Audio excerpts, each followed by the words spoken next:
God is good. God is good. Yeah. John 12 verse 21. Lumapit ang isang Greek kay Philip at sinabi niya, Sir, sabi niya, gusto namin makita si Jesus. Gusto namin makita si Jesus. At nung narinig ni Philip ito, sinabi niya sa kapatid niya, si Andrew.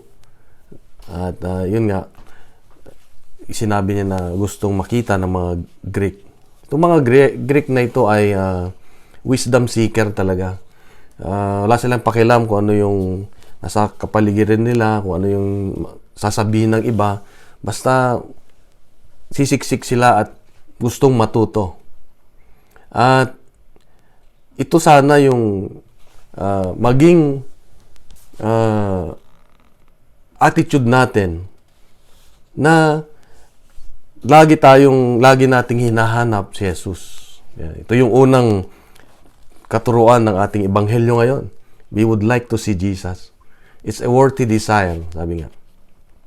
Kaya tayo nandito sa prayer meeting kasi gusto nating makita si Jesus. Gusto nating makita, maramdaman sa ating puso si Jesus.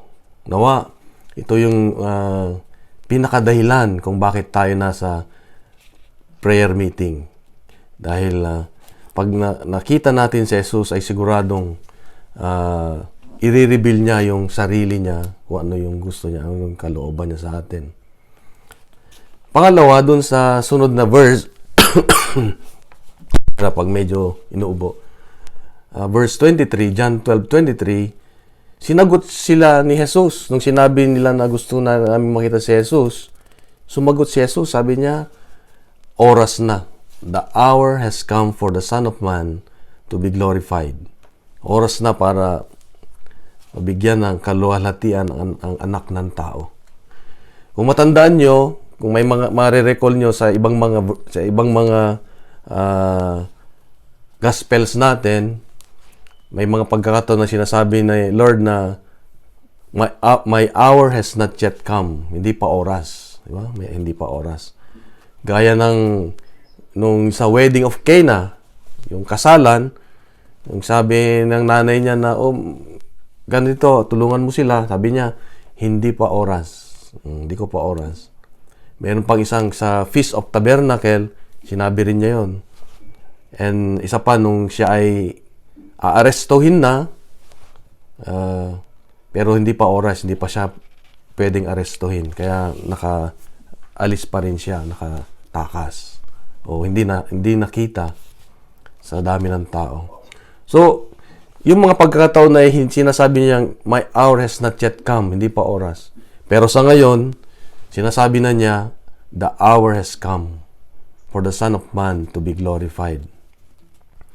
So, ano ba itong sinasabi niya na the hour has come and should be glorified?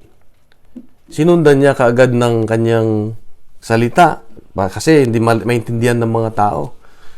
Sabi niya sa verse 24, Amen, amen, I say to you, unless a grain of wheat falls into the ground and dies, it remains just a grain of wheat. But if it dies, it produces much fruit.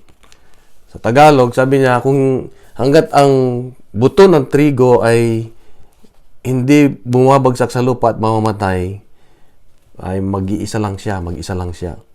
Ngunit pag siya'y namatay, magbubunga siya ng marami.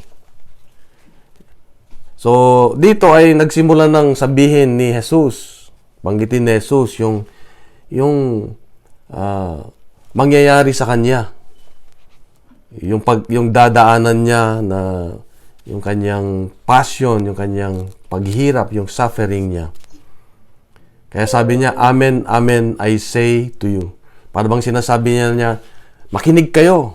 Importante ang sasabihin ko. Pag sinabi niya kasing, Amen, amen, binibigyan niya ng importansya yung sasabihin niya. Para bang important announcement. Yan. O, pagdidiinan niya ng yung kanyang sasabihin.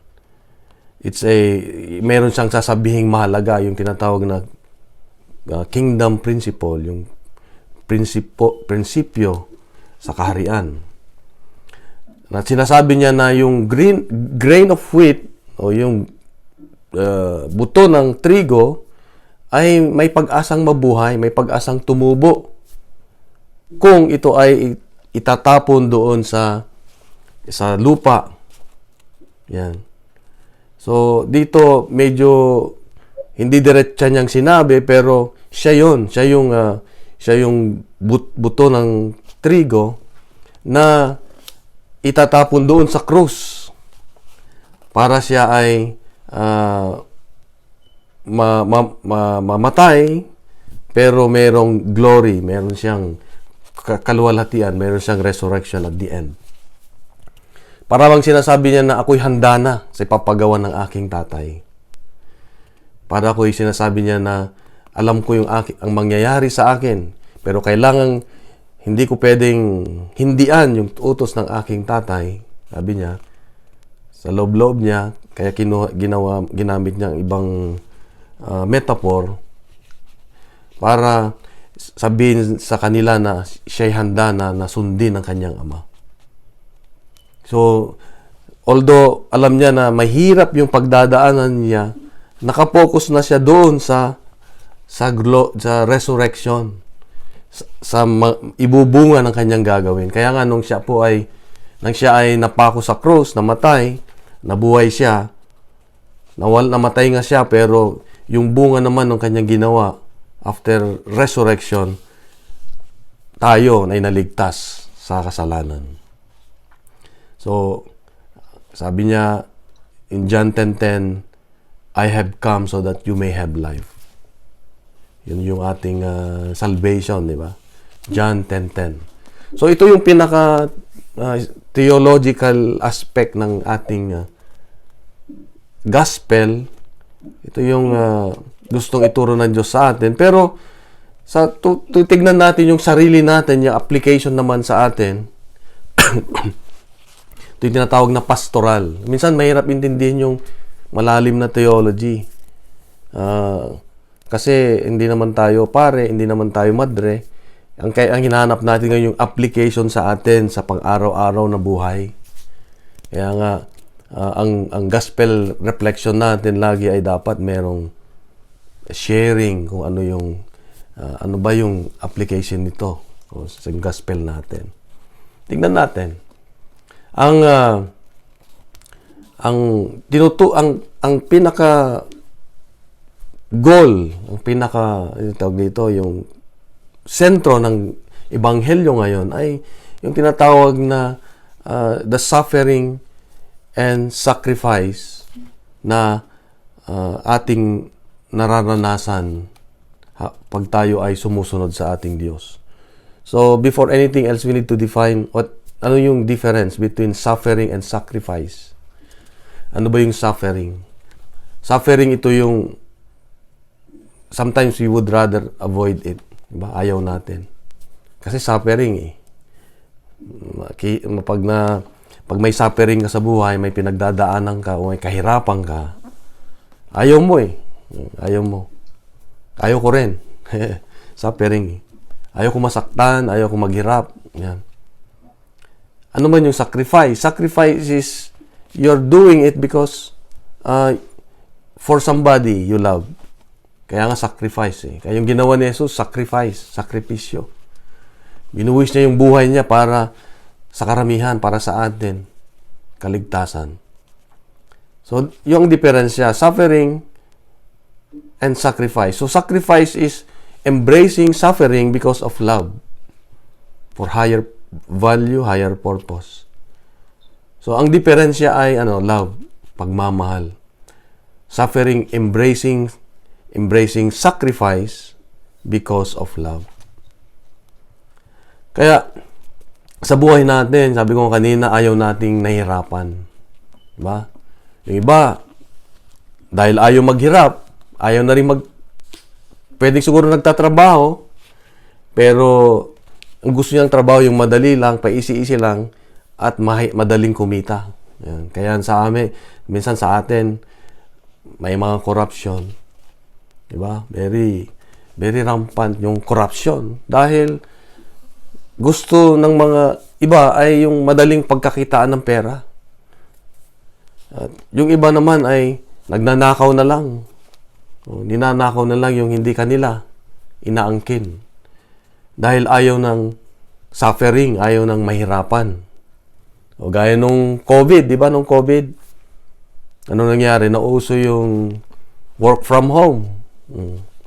Yung work from home, madami tayong natutunan doon. Ang work from home, ang natutunan natin doon yung disiplina na kung walang boss o yung mga kasama mo sa tabi mo, nagtatrabaho ka pa rin ba? Yan. Marami naturo nun, magandang katuruan. At isa sa mga nakita kong nangyari nung COVID ay yung mga bata, di ba, hindi na nag-aral, homeschooling na. Kaya, ang nangyari, tayong mga parents ay kasama natin yung mga anak natin sa bahay na nag-aral din. Kasama natin sila sa pag-aaral. Kaya lang, kung minsan, dahil ayaw nating mahirapan yung mga anak natin, tayo na rin ang gumagawa ng kanilang assignment. Tayo na rin gumagawa ng project nila. Kaya pagdating ng grade, nakapasa sila. Kaya lang di sila naghirap. Ang masamang epekto nun ay hindi matututo yung bata. Diba? Mataas nga ang grade, hindi naman niya pinaghirapan. Walang importansya yung kanyang natanggap na maganda dahil hindi niya pinaghirapan. Yan. Gusto natin kasi yung shortcut. Gusto natin yung ayaw na maghirap yung mga anak natin. Diba? Minsan sinasabi natin, yung naranasan ko noon, ayaw ko nang iparanas sa aking mga anak. Ayaw ko nang sila ay, tawag dito sa amin sa Ilocano, magdildil ng asin. Ayaw na natin yun eh. Ayaw na nating masaktan kung ano yung naranasan natin, ganun. Huwag na nating paranas sa mga anak natin. Pero kung titignan natin, kung hindi natin sila bibigyan ng pagkakataon na maranasan yung mahirapan din sila, hindi sila matututo sa buhay. Kaya ka naman naging matagumpay ngayon dahil naghirap ka. Pinagdaanan mo yung hirap, di ba? Pinagdaanan mo yung hirap na mag-abroad para lang maibigay mo yung maganda sa pamilya. Nagsakripisyo ka, nahirapan ka. You sacrifice your time, you sacrifice your ang tawag dito, yung emotion mo na malayo because you love them, because we love them. Di ba? Ngayon, ayaw mong iparanas sa kanila. Well, kaya maraming mga bata, sabi nga, ay hindi natuto, hindi marunong tumayo sa buhay dahil tayo rin ang may pagkukulang. Kaya, ang tagumpay na ating nararanasan ngayon ay bunga ng ating pinaghirapan. So, sabi nga, anumang kahirapan na pinagdaanan natin, ito ay biyaya. Dapat pinapasalamatan natin ang Diyos. Kung merong kang pinagdadaanan ngayon na mabigat sa buhay na parang sabi mo, parang ang bigat naman, Lord. Parang ganon, yung isasakripisyo mo ang lakas mo, ang pera mo, ang oras mo dahil sa iba. Yan. Isang biyaya dahil ang bunga nito ay makakaganda para sa iyo. Unang bunga nito ay sabi ko nga, yung karakter natin. Nabibuild yung karakter natin na marunong tayong magtiyaga. Marunong tayong umasa. Marunong tayong magtiwala sa Diyos. Diba? Pag tayo nahihirapan noon, kung babalikan nyo yung mga time na nahihirapan ka, may karamdaman ka, meron kang pinagdadaanan, at wala kang ginawa kundi magdasal, umasa sa Diyos, ikaw ay gumaling, ikaw ay nagtagumpay, ikaw ay naging successful, diba? Ang natutunan mo ay unang-una yung mayroon kang magandang matibay na karakter na nakayanan mo. Kanina, ako po ay nanonood ng isang mahilig kasi ako manood ng yung mga inspirational stories. Merong pinapanood kanina na isang dating bilanggo sa Hawaii. Ewan ko kung kilala nyo na siya o narinig nyo na siya. Ang pangalan niya ay si Kyle Kilosing. Kyle Kilosing. Yan. Kung meron kayong time, basahin, hanapin nyo sa YouTube. Kilosing, pangalan niya. Siya ay dating, noong 2005, siya ay nabilanggo. Pero bago siya nabilanggo, high school pa lang siya, ay siya yung kakompetensya ni Tiger Woods dito sa Amerika. Taga-Hawaii siya. Si Tiger Woods, nanalo sa golf. Nag-meet sila. Number 1 si Tiger Woods. Number 4 siya sa buong mundo. Yan. The youngest golfer. Go-golf. So, ang dami niya natanggap ng mga tagumpay, puri sa eskwelahan. At nakatanggap din siya ng ino-offer siya nung high school siya ng scholarship na maganda. Marami nag-offer sa kanya. Pero nung pag-graduate na siya, tumaas yung kanyang ego, yung kanyang pride. Nagkaroon siya ng problema sa eskwelahan. Siya ay na-expel bago siya mag-graduate. At nung na-expel siya sa eskwelahan, doon siya nagsimulang mag-drugs. Nung nag-drugs siya, nabilanggo siya sa Hawaii. Pero tumakas kasi. Kung hindi sana siya tumakas, hindi siya yung mas mahirap yung kanyang sentensya kasi nung nahuli siya, inilagay siya sa isang cell na 7x7 ang 7 feet yata o 7 meter siguro. 7 meter by 7 meter. Maliit lang. Na piitan, nawala. Tapos, kulay puti lahat. Kaya masisiraan siya ng bait. Doon, hindi niya alam kung anong araw, hindi niya alam kung gabi o umaga. Ang nakalungkot dito, walang nagsasalita, wala siyang kausap.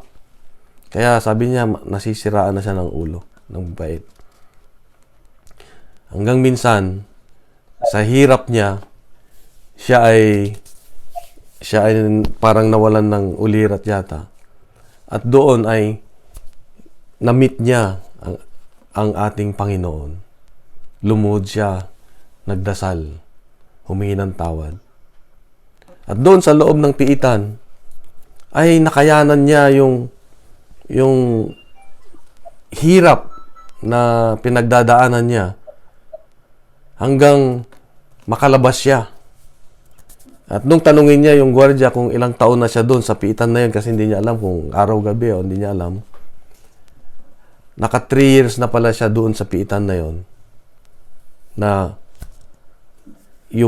ang kanyang ginawa lang ay magtiwala sa ating Diyos. Pero hindi lang yon. Dahil sa bigat ng kanyang kasalanan, nag-drug siya, marami siyang nasaktan, marami siyang ginawang kabalbalan sa labas. Meron pa siyang, tinapos pa niya ang 7 years sa piitan. At sa piitan ay napasama siya sa mga kriminal na yung bang talagang kriminal na talamak. Na halos araw-araw binubugbog siya, sinasaktan. Kilala na niya ang Diyos, pero sinasaktan pa rin siya. At nakalabas siya sa bilangguan after 7 years, so 10 taon siya na nabilanggo. Ang maganda dito ay, nung nakalabas siya, ngayon, siya ay nagiging motivational speaker para sa mga young people, yung mga high school, from elementary to high school, para wag nang dumaan sa pinagdaanan niya. Ganda ng buhay niya. Ang title, ang pangalan nung kanyang sinabi ay, "You are one choice away from a different life." Kasi mali yung pinili niyang buhay. Naging tanyag siya. Pero pinili niya yung buhay na yung bang magulo, kaya siya napasama. Hindi namatay yung kanyang sarili, kundi inalagaan niya yung buhay niya na makamundo. Hindi niya kilala ang Diyos. Although yung mga magulang daw niya ay mahal siya, pinagsasabihan, pero naging ang tumira sa kanyang puso ay puro yung mga hindi maganda. Kaya ang nangyari ay napasama siya. Unless you die, sabi nga, from yourself, it remains a grain of wheat. But if you die, it produces much fruit. Bunga. So, ang bunga ng kanyang, later on, na-realize niya na siya ay kailangang magbago. Namatay siya sa kanyang hindi magandang buhay at siya ay nagbunga. Ngayon, siya ay motivational speaker na. Pinupuntahan niya yung mga eskwelahan. Hanggang dito, sa Amerika, ay pinupuntahan niya yung mga bata. Sineshare niya yung kanyang karanasan na huwag na siyang gayahin. Very powerful siya na speaker ngayon. So, mga kapatid, ito yung sinasabi ng Diyos. We need to die to ourselves. We need to die yung mga bagay na hindi maganda na ating sinusundan sa buhay. Para mamunga tayo. Para ang pananampalataya at pagmamahal ng Diyos ay mamumunga. Yan. At kung itutuloy natin yung gospel sa John 12 verse 25, whoever loves his life will lose it.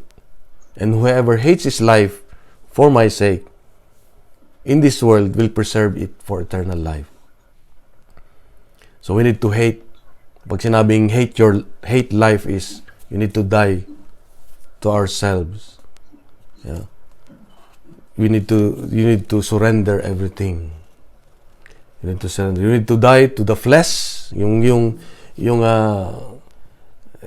passion natin, yung ating mga desires na makalaman, yung mga laman natin na makalaman. Yan. Yung mga gusto nating gawin na hindi ayon dun sa gusto ng Diyos. Yung umaayon tayo dun sa worldly desire, yung turo ng mundo. Yung lust ng mata natin, yung lust ng ating laman, yung pride natin sa buhay. Ibig sabihin, we need to die to worldly desires. And we need to die to our sins. So that if we die, Christ will live in us. Kapatid, ang gospel natin, ang ebanghelyo natin ay pinapaalalahanan tayo na dapat mamatay tayo. We need to forget ourselves. We need to carry our cross and follow Jesus. In verse 26, sabi niya, whoever serves me must follow me. And where I am, there also will my servant be. And the Father will honor whoever serves me. May pangako ang Diyos sa atin. Tayong mga naglilingkod, whoever serves me, the Father will honor him. Ibig sabihin, ang Diyos Ama ay may nakahandang parangal sa atin kung tayo ay naglilingkod. Huwag tayong manghinawa. Kung yung parang ginagawa mo ngayon ay parang hindi naman yata namumunga o parang wala lang. No. We need to keep serving. We need to keep following God. Because may naghihintay na parangal ang Diyos Ama. Pangako ng Diyos. Sinabi ni Jesus. Ang parangal ay hindi lamang pag natapos tayo, pag namatay tayo. Sa heaven, hindi lang yon. Ang parangal ng Diyos ay kahit ngayon. Kaya may mga pagkakataon na may mga parangal sa atin, may mga biyaya tayong natatanggap kahit na hindi natin ine-expect yung grasya dahil lang sa pagsunod natin sa Diyos.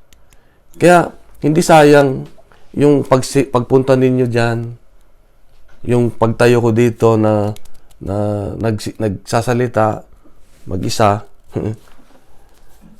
Dahil mayroong parangal ang Diyos. God honors people who serve. God honors people who love God. May assurance. So, laging may saysay ang ating paglilingkod, kapatid. Laging may saysay. Isa sa lagi kong hindi makakalimutan, lagi kong narinig ko minsan sa ating mga speakers, ay sabi, nandun sa sulat ni San Pablo, ay kahit isa lang ang sumunod sa pamilya, dala na ang lahat ng yung household. Yeah. Sabi nga, pati raw aso, pati yung mga bahay mo, dala na ang biyaya. Dahil yun ang parangal ng Diyos, yun ang pangako ng Diyos sa atin na mga naglilingkod. Hindi lamang material na bagay, lalong higit yung ating spiritual life. Diba? Yung ating mga relasyon sa loob ng tahanan, yung ating trabaho, yung ating katahimikan. So, ang paalala ng Diyos sa ating ngayon ay napakaganda ngayong araw na ito. Na unang-una, yung we need to die to ourselves. Wag nating ini-small yung kahirapan natin. Pag may paghihirap ka, praise the Lord. Lord, thank you. Meron kang pinapagawa sa akin, sigurado. Yan. Thank you at pinadadaan mo to dahil alam ko na meron kang ituturo sa akin. Yun dapat yung mga pananaw natin pag tayo may mga pagsubok. Huwag yung tayo magko-complain. Yan. Problema na naman, Lord. Problema na naman. Ayoko na. No.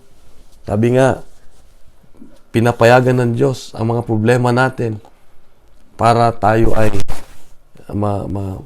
mabago o magkaroon ng biyaya sa buhay. Hindi lamang material, lalong higit yung ating karakter. Karakter. Sa aking buhay, marami na rin akong naranasang mga kahirapan, pinagdaanan. Mula nung, hindi ko na isa-isahin, pero every time, isa sa mga natutunan ko ay, every time na may problema, tinatanong ko si Lord, Lord, ano ba ang gusto mong ituro sa akin? Tulungan mo kung malampasan ko to. Yan.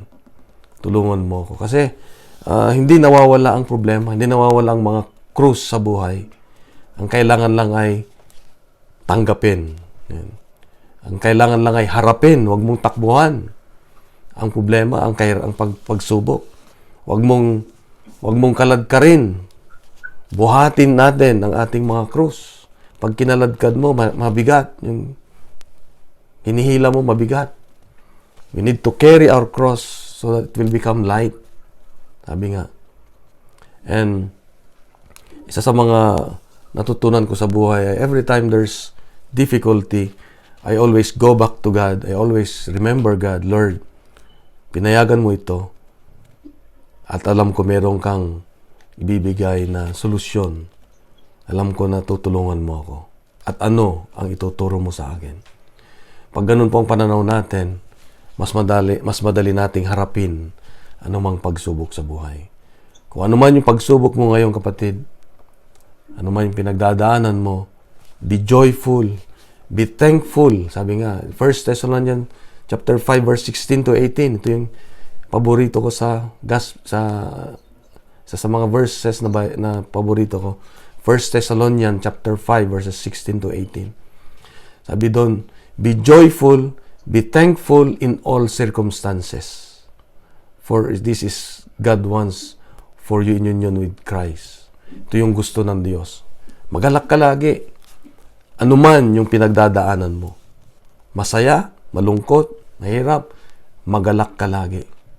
Be thankful, magpasalamat ka lagi sa Diyos. Dahil merong after that suffering, after that sacrifice, there is resurrection, there is glory.